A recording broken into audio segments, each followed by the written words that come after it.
We're delighted this afternoon to have Nathan Carteret with us again.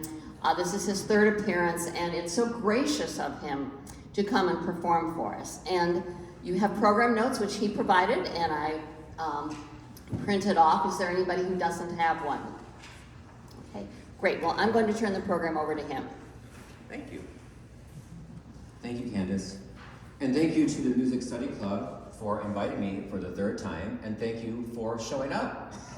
It takes a lot to get out of the house these days. I know how it is, especially in February in Iowa, okay?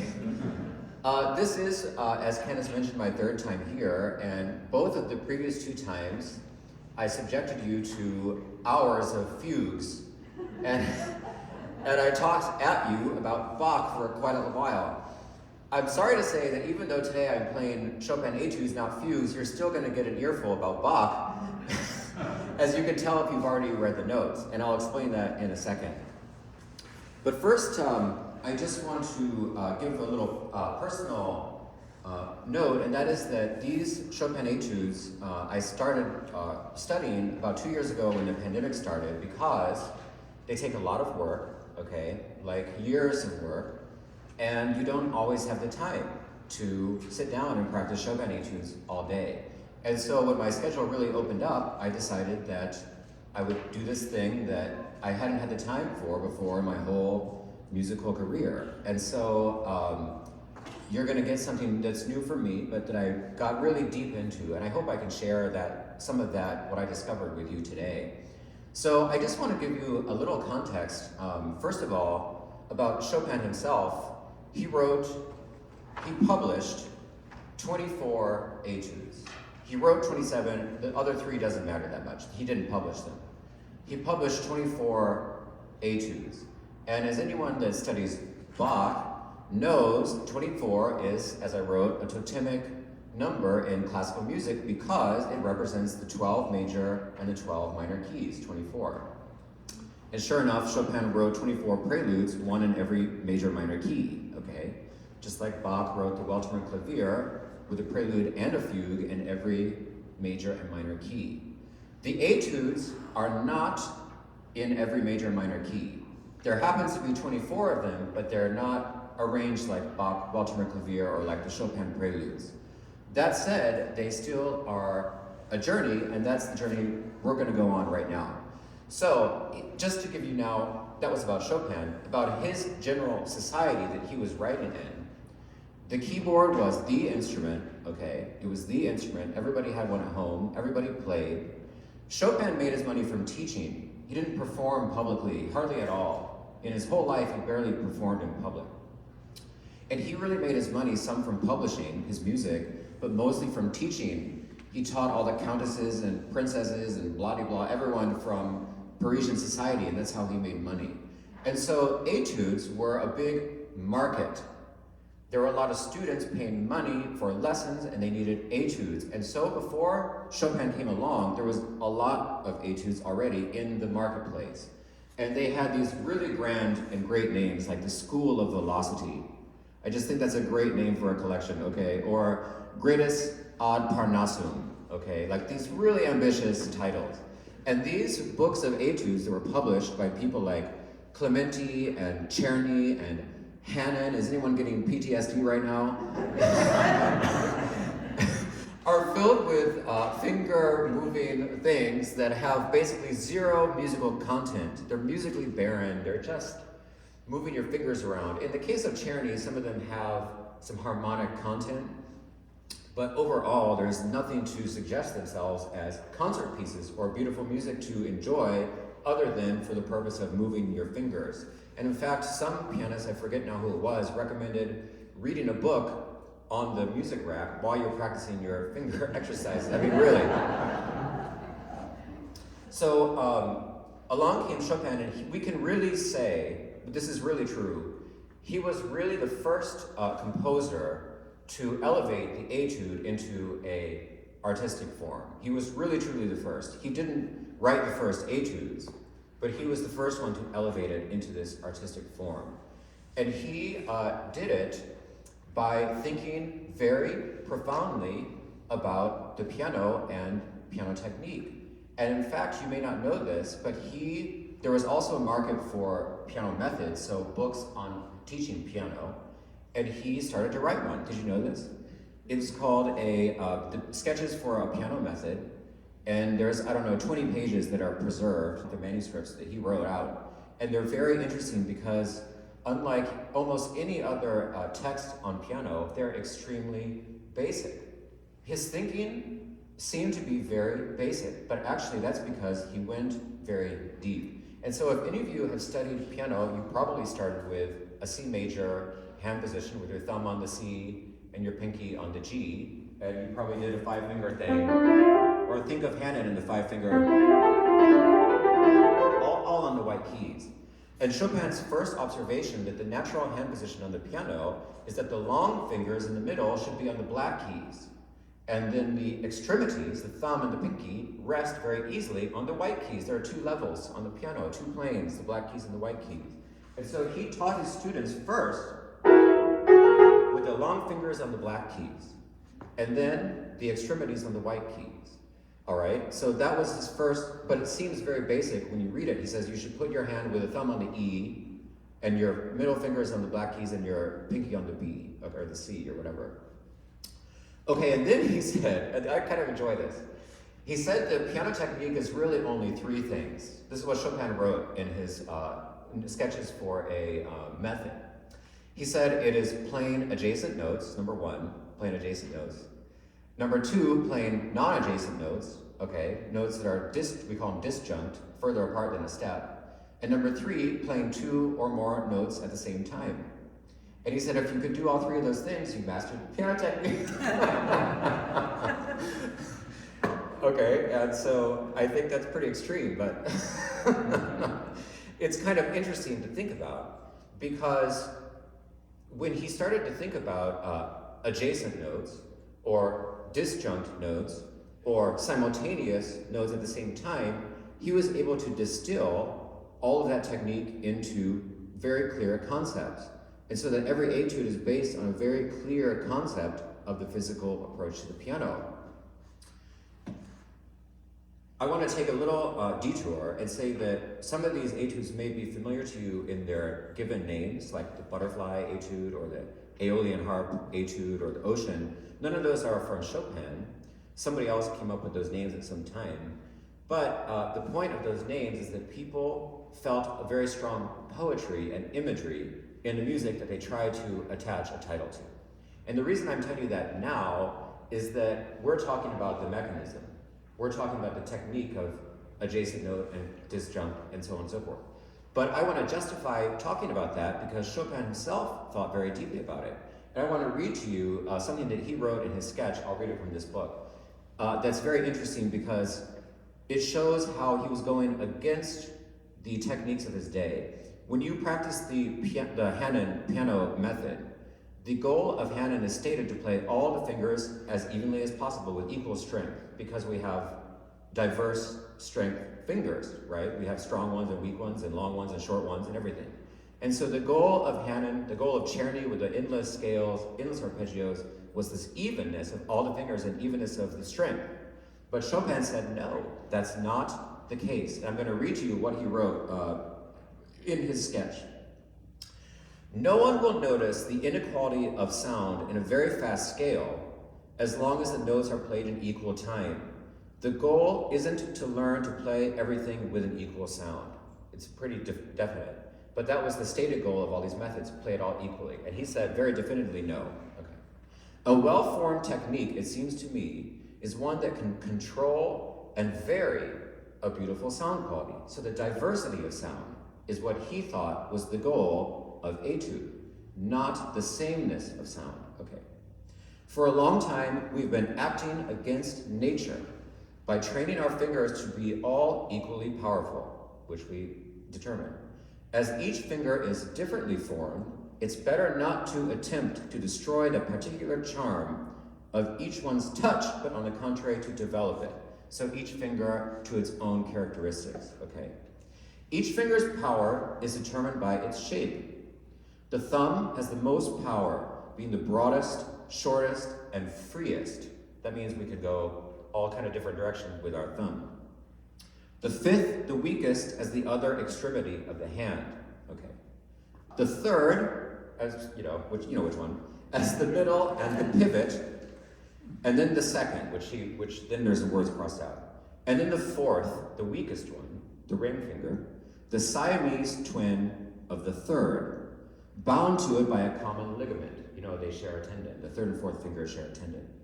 And which people insist on trying to separate, which is impossible. And fortunately, unnecessary. So his whole point, which seems very basic, adjunct notes, disjunct notes, and simultaneous notes, is all about the various characteristics of the fingers. And sure enough, he wrote his music like that. So oftentimes the most difficult things can be found in the easiest hand position. They're just complicated and fast and hard to play. But it feels natural with the hand position. It's how he wrote his music, and it's how he elevated his etudes. Now, what time is it? I don't want to talk forever, because I get in this habit of just... Quarter after. Okay, perfect. We're halfway through. Now I'm going to really go up into the clouds, okay, with my own observation, and that is called the journey through the hand. That's what we're here for today. I'm going to tie it all back together for you now. Chopin, the teacher, it's written over and over again. He had on his piano at all times Bach's Walter and Clavier. I told you, you're not getting out of this. You're getting some Bach today. And all of his students recorded that he had them learn Bach and play Bach. And he said, you should practice it every day for the best improvement in your technique. Why? Because to perform the polyphony necessary on the keyboard, you had to vary the sound of each finger separately. And that was his way to a technique, the varied sound, not the evenness of sound. And that's why Bach was ideal. Because to play the polyphony, every finger had to have different pressure and sound differently on the piano, okay? Bach was a musical icon for Chopin, and as you know, he wrote 24 preludes and fugues in every key, every major minor key. And as you know, Chopin wrote 24 preludes in every key, and the first prelude in C major is a clear nod to Bach's prelude in C major. The Walter and Clavier is a journey through tonality.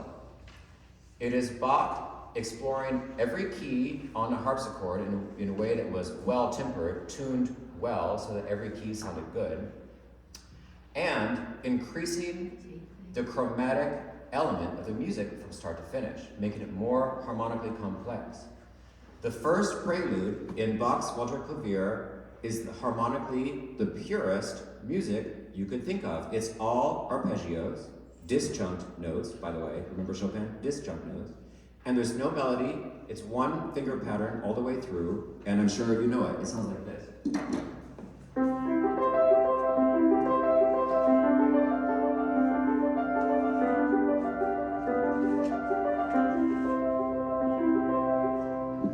There's almost no chromatic element to it. It's very pure harmony. Again, no melody, nothing, just the arpeggios. Okay. The last piece in the Walter and Clavier is the fugue in B minor. That's the last piece. And the fugue subject uses every tone of the chromatic scale. It uses 12 tones.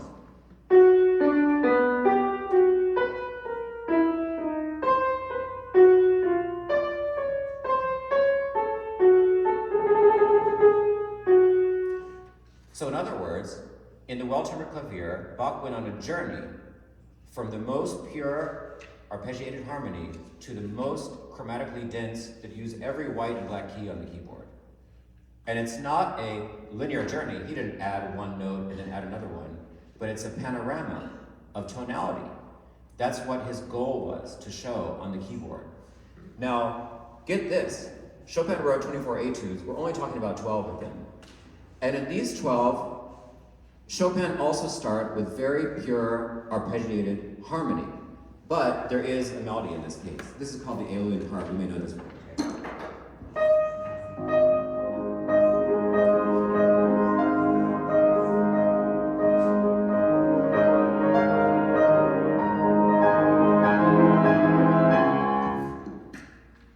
Just pure arpeggiated harmony, just like Bach. Okay. In this etude, we have to ask, what is the problem, mechanical problem Chopin is setting for? And that is, I wrote in the notes, he entrusted the strongest sounding notes, that is the melody and the bass line, to the weakest finger, or the second weakest finger, the pinky. And so while all your heavy, strong fingers are playing in the middle, your pinkies have to be the loudest playing. Bach took us on a journey through tonality, and Chopin took us on a journey through the hand.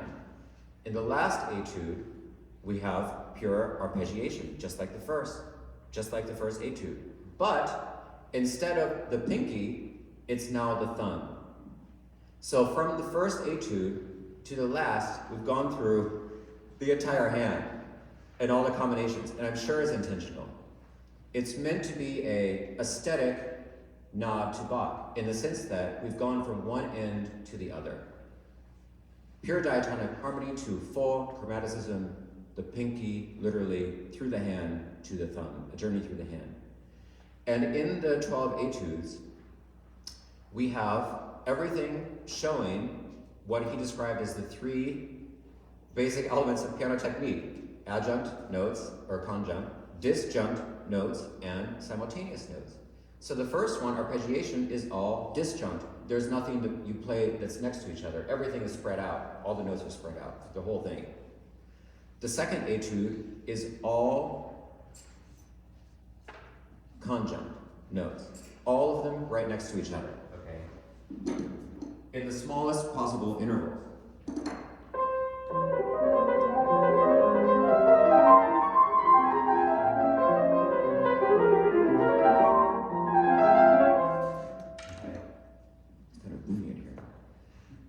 So right away, he showed you the two basic elements. And then in the third etude, sure enough, he combines them to simultaneous notes, where if you want to do this along with me, the extremities are going back and forth, contrasted with the inner fingers also going back and forth, but in the opposite direction. Okay, does that make any sense? It's very hard to play, okay. But he showed you right away the possibilities of simultaneous notes with the hand itself. Start with disjunct, then he went to adjunct, and then he went to simultaneous. There's etudes for the left hand, and in the middle of the set, he starts to do etudes by the interval. Do you know your musical intervals?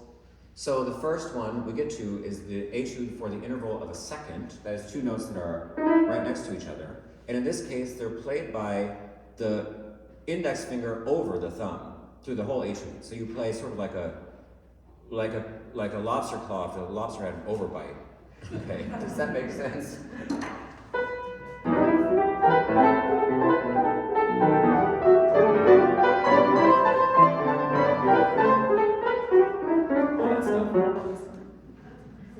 The intervals get bigger and bigger as he goes. So that's why I'm telling you, it is a journey through the hand. First the second, then right after that there's an etude for the third, the interval of the third, which when you play is a finger one apart from another, okay? So you can imagine trying to coordinate all that. Then there is a left hand thing, and then there's an etude for the sixth, where now the fingers are two apart from each other. It's quite spread out actually to play sixths on the piano. It's hard to say and hard to play. And then there are two etudes for, guess what? The octave. So the second, the third, the sixth, and the octave. He literally goes through each part of the hand. And then the climax is not the last one, but the climax is the so-called winter wind, number 11, in A minor, when you have to use all 5 fingers all the way through. So in other words, he went from disjunct to conjunct to all the simultaneous combinations of the intervals up to the octave, and then the full hand. Then the full hand. I'm telling you, it is a journey through the hand. And when we get to the end, we end up on the other side, not the pinky, but the thumb. So I love that. And if you think I just probably made it up, but I love it. And if you do want to think about all 24 etudes, I'm just going to throw this in as a little bonus. The first set of etudes, opus 10, starts with a very famous etude in C major, a nod to Bach, that's all arpeggios for the right hand, and the left hand is just playing octaves, and the right hand is all arpeggios.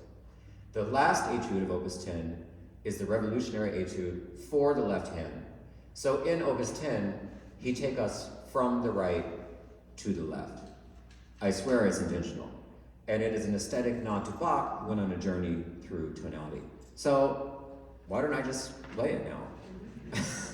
as a stay on brand, let's take a journey through the hand with Chopin's 12 Etudes, Opus 25. Thank you.